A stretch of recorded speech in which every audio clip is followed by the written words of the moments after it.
All right, what is up, Speak True Sports? This is Bert. Today I'm joined by Sparsh, and we are going over some breaking news today. Now, technically, this is a little bit of old news, but it's been making the rounds on NBA Twitter, and it was kind of just dropped in a bombshell article by Shams and a couple other people on the Athletic. Bill Oram and Sam Amick.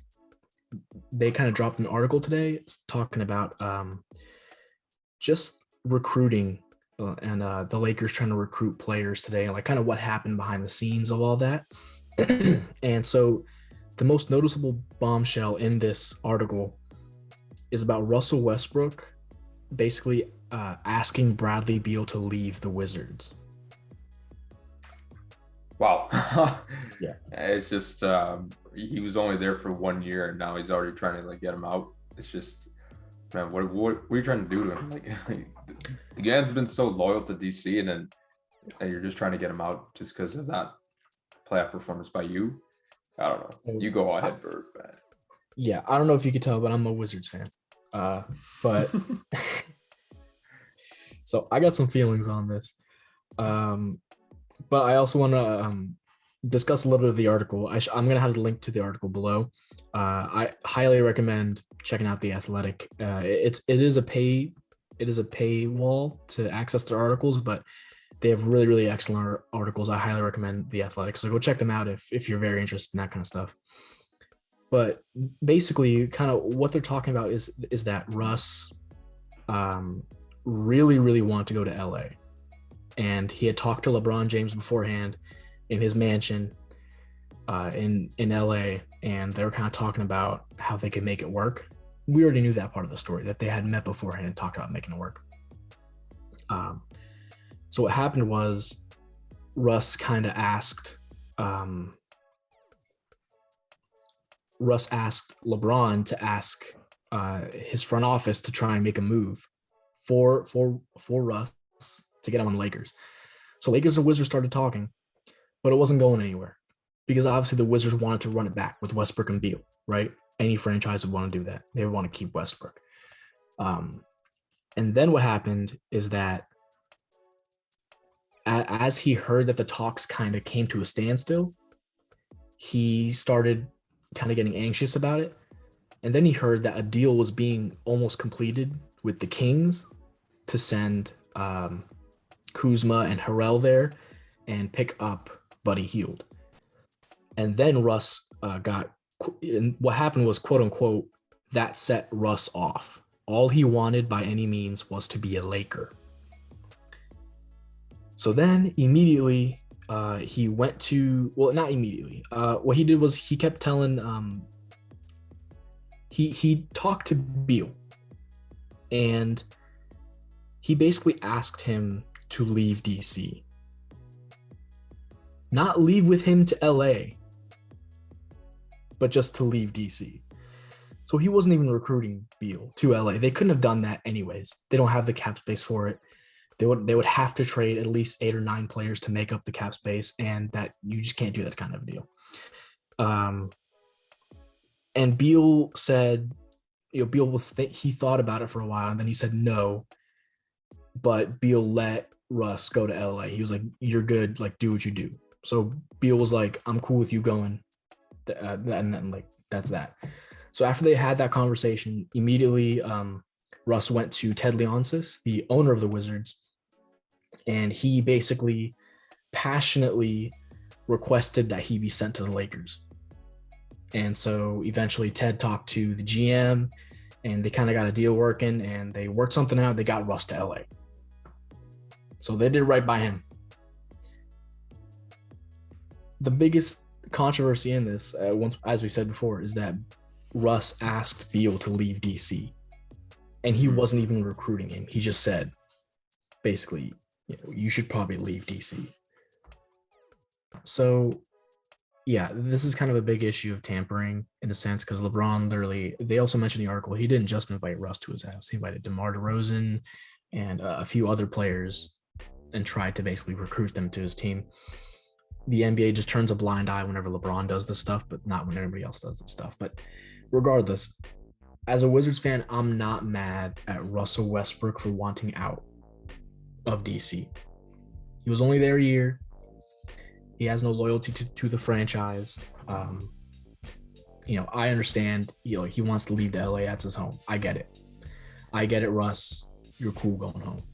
My issue is with him trying to convince Beal to leave.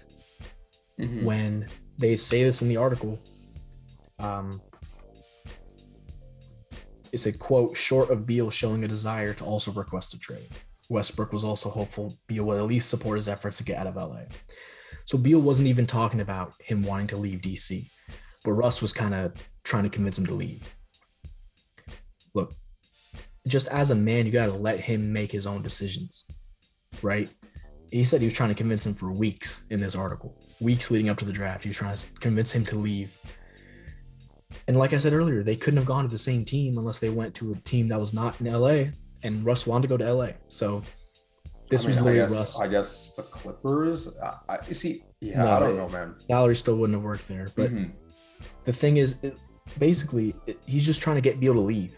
He's not even trying to recruit him anywhere. And that's worse than trying to recruit Beal, in my opinion.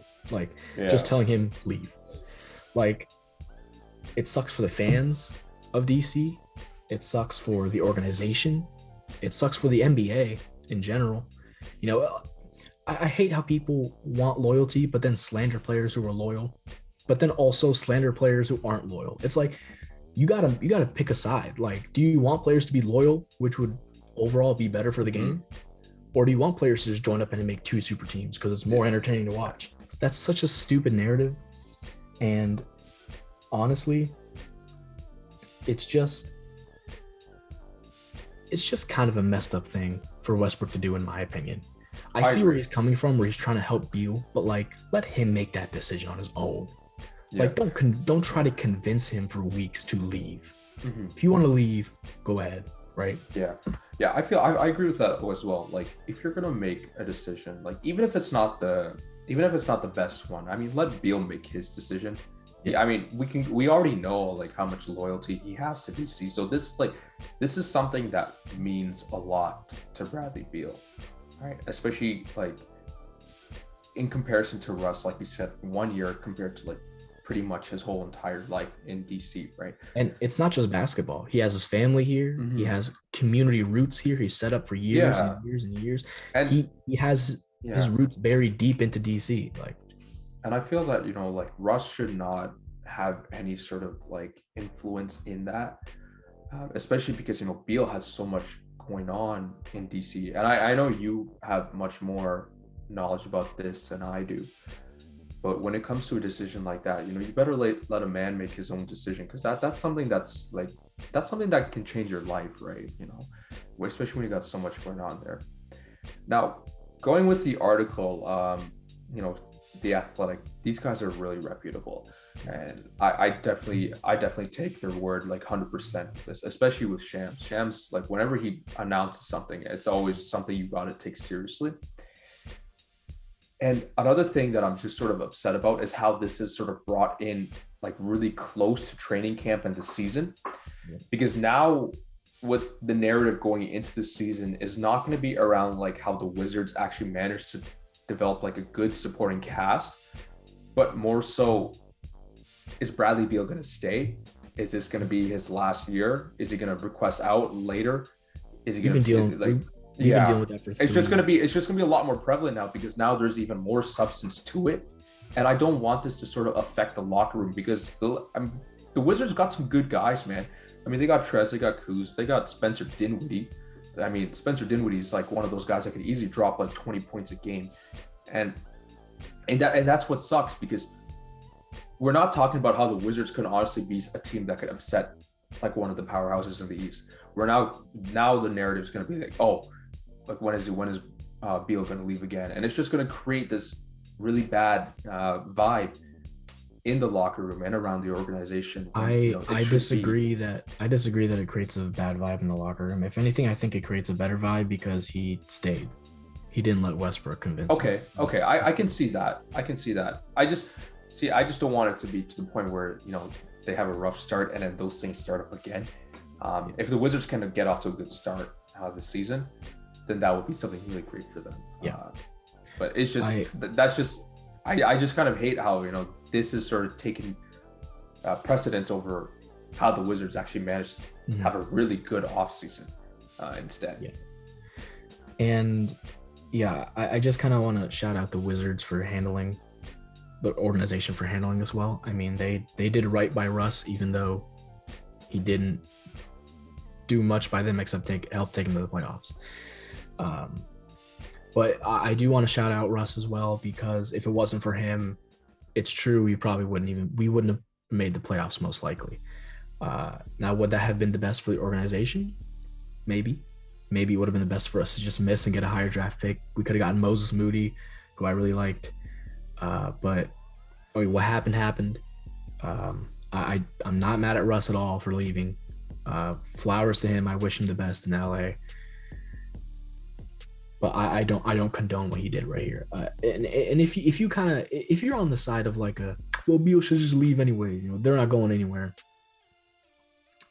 You're either a Russ fan or a Lakers fan or a fan of like a big team. Because, all right, let's say a Jazz fan said this. All right, now let me propose to you a scenario. Well, let's say Paul George ends up on the Jazz.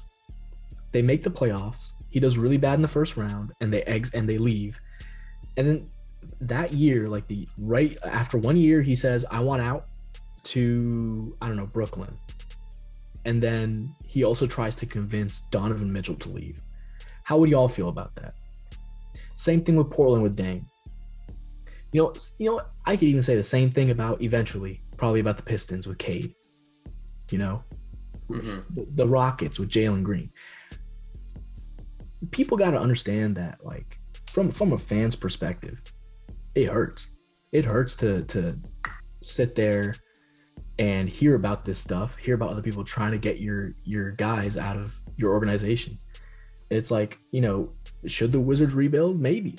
Seriously, they probably should seriously consider it. But if a guy like Beal, it's so hard to find loyalty in the NBA. And if a guy like Beal wants to stay, how can you give him away? It's such a rare thing to find. And if you're just giving that away, what does that say about you as an organization? Right. Yeah, especially considering the market, how it is, right?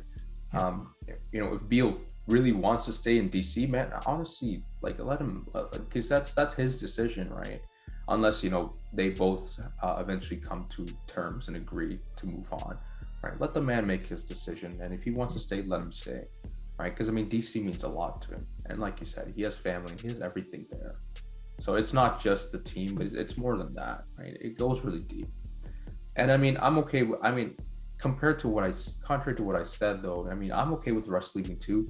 The thing is though, I just want him to finally back it up and actually have some sort of playoff performances that make it more reasonable for him to ask out, instead of, him constantly just, stinking it in the playoffs and then, requesting a trade and getting other players to join him and possibly repeat that again. Right. Yeah, Russ definitely helped them get to the playoffs, but I want to see more this time. I want to see more than just a first round, right? We got to see something new, especially with the teams that you've been with and the players that you have around you. You got to do something different, man. You got to find a way to win, because if it doesn't happen with the Lakers this season, then this might just be on you, dude. That's all I'm going to say. And there's kind of this narrative of if you're not competing for a championship, you should just be tanking. I don't know if I really agree with that. If every team adopted this, then we'd just see 3 teams good every year, just about, and that's it. And that would suck for the NBA.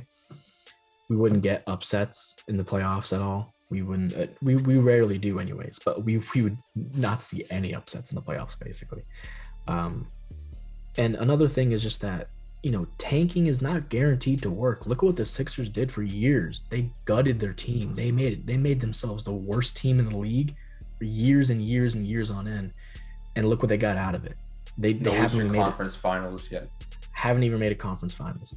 Tanking is not guaranteed to work. Actually, what's probably a better plan is kind of what the Suns did, where they kind of tried to compete. They never really necessarily tanked.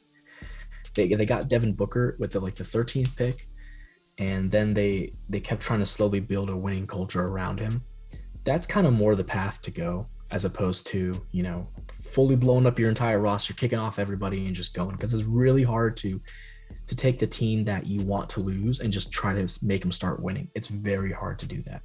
Mm-hmm. Look at what for example, another team that rebuilt perfectly was the Celtics. Right after they traded Rondo, they were not making, they were not really in the playoff hunt. Then they got Isaiah Thomas.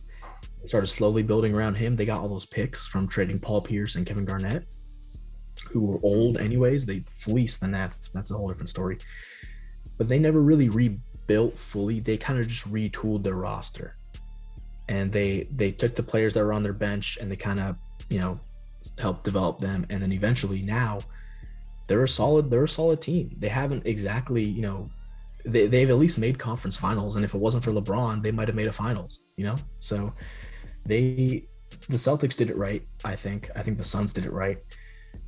But doing something that just fully blows up your whole team, it's very risky. It's not a guaranteed process at all. And it's going to take many, many years for you to, one, even become relevant again, and two, develop a culture that tolerates winning and doesn't tolerate losing. Those are such hard things to do, but everyone's just like, yeah, just tank, blow it up, because we all play 2K and we all can do that really easily, but when you're actually doing it in real life, it's actually very difficult. Newsflash, it's very difficult. Yeah, right? And it's just not a good look as well, especially considering with the Wizards in the offseason to build that squad around Beal. So Russ tried to get Beal to just leave like that, then it's just like you're almost sort of putting those efforts into void. And I don't want to see the Wizards just blow it up yet. I mean, yeah, like you said, it might be better if they just rebuild, but this season they do look like they've got a pretty good chance of going farther, especially compared to what they have been before, right? So. Yeah, I mean, I think the East is deeper than it's ever been, and so in that sense, I think it is going to be a little bit harder for the Wizards to get in. But I honestly, if the Wizards keep that mentality they had last year of everybody just hustles and plays hard all the time, I mean, they could make an upset in the playoffs happen. Seriously. I mean, how many people really expected the Hawks to make the conference finals, right? I'm not saying the Wizards are going to make the conference finals, but they could snag a series off of somebody. Maybe if they match up with maybe the Knicks somehow, they might be able to take one off them. Or maybe even just taking a few games, taking the Nets to game 6, something like that. I'm not sure if that'll happen. That kind of stuff is exciting, man. I'm going to tell you, honestly, the most exciting team to watch this playoffs was Atlanta. Yeah. Atlanta. Seeing the stuff that they were able to do with that squad, this is what I want to see more of in the NBA. Yeah. I want to see more of this because, man, that was one of the best things I've ever seen. That team literally could have made the finals. And, I want to see more of this sort of unpredictability and more sort of this, the power spread being a lot more even rather than all the cards being stacked in favor of two teams in conference. I like to see more of that. And I'm really glad that Beal, decided to stay and decline that offer. And what's crazy about the Hawks is that they had a 1-year turnaround basically. For the most part. I mean, they were not even a 1 year, literally in the middle of the season with a coaching change. And then they had the third best record in the NBA since. No, but I mean from when they had Dennis Schroeder and Dwight Howard to now they have Trae Young, it was a 2-year turnaround. Oh yeah. Like that in terms of picks. Yeah. Makes sense. They got lucky in the lottery, got the 3rd pick, and then they traded down, selected Trae Young, got another pick for next year. Picked DeAndre Hunter, and then they filled out the roster from free agency, and then they just had a coaching change, and that was it. That's what I'm saying. That's what I'm talking about with the winning culture. Is obviously looking back, Lloyd Pierce was not contributing to a winning culture, but they ended up getting a coach who did, and now they're viewed as a top team in the East, right? It's tanking is not guaranteed, and a lot of times it just relies on luck. A lot of times, because lottery is obviously very luck based. The NBA lottery. Yeah, I agree with that as well. Yeah. So bottom line, what Russ did was kind of messed up, and it's kind of a bad look for the NBA in general. Mhm. Having, for people to be pushing so hard for players to just leave. And I mean, look, they have every right to. They can do whatever the heck they want. I can't really say nothing about it. But like I said, it's just kind of messed up to try and Yeah. join a team, convince their star to leave, and then leave yourself as well. And it goes much deeper into the sort of, instead of just like players, it also goes into like the organizations as well, right? I mean, we talked a lot about the tanking, but yeah, it is really complex. Just it's not just about the players, but this stuff has to do with the organizations and how much time they put into that. And if players just leave, then it could literally put them back to where they started, right? And we don't want to see that happening, especially to an organization like the Wizards, man, or just any organization in general. Because I mean, they're working hard to get better, and they've definitely made improvements. And I want to see teams keep going up from here. I don't want to see this sort of, you improve a bit, it doesn't go up, but then you just completely blow it up. I want to see them continue to improve as the organization from here. Yeah, and I'm all for player empowerment. I mean, like, let's be honest, LeBron in Cleveland the first time around, I totally get why he left. I thought the way he did it was screwed up, getting on TV and just like making like a full TV like broadcast just to announce you're leaving is kind of messed up. But I understand why he did it. And in general, I'm for player empowerment, but like there's also a downside to it, and it's that's the potential creation of super teams, which in my opinion make the league much worse. The playoffs this year were super fun to watch because we didn't know who was really going to make it. Playoffs, when it was Kawhi and them, was super fun to watch. We didn't really know who was going to make it. Honestly, even the playoffs in 2020, even the bubble, we knew the Lakers were the favorites, but we didn't know they were going to make it. I mean, people were thinking they're going to lose to the Blazers in the first round. It's so much more fun in the playoffs when you don't know who's really going to win. And that entire run of like Warriors Cavs for like 5 years back to back was horrible, in my opinion. It may have been good for the ratings, may have been good for casual audiences, or for people who really like basketball, like, man, that sucked. Because it's like you knew your team was not going to beat any of them. You knew you weren't going to get past LeBron in the East, and you knew you weren't going to get past the Warriors in the West. So what's the point of the season? And then what's the point of the playoffs? Honestly, throughout that stretch, I barely watched playoff basketball myself. I only really watched the Wizards and like a couple other teams that were interesting or in interesting positions. Besides that, I was not interested in the NBA. I was actually that's when I started getting into the NFL more. Was around that time. That's fair. Now I don't blame you for that. I didn't really watch much during that time stretch either. Yeah, and now I'm gonna be honest, I think I like the NFL more. Like, I mean, I think super teams are bad for the NBA. I like parity, and I think most people would prefer parity. But obviously, I think the people that want super teams the most are LA fans, New York fans, Celtics fans, people who are fans of big franchises who can make those super teams. You never hear a Nuggets fan be like, I love super teams. Like, get out of here. You'll never hear a Wolves fan beg for super teams at the end. No. I think you're begging for a Wolves fan just for something to happen. I hate this. I really do. My point is there a very vocal minority. That's kind of my point here. But yeah. Okay, that kind of turned into a big rant.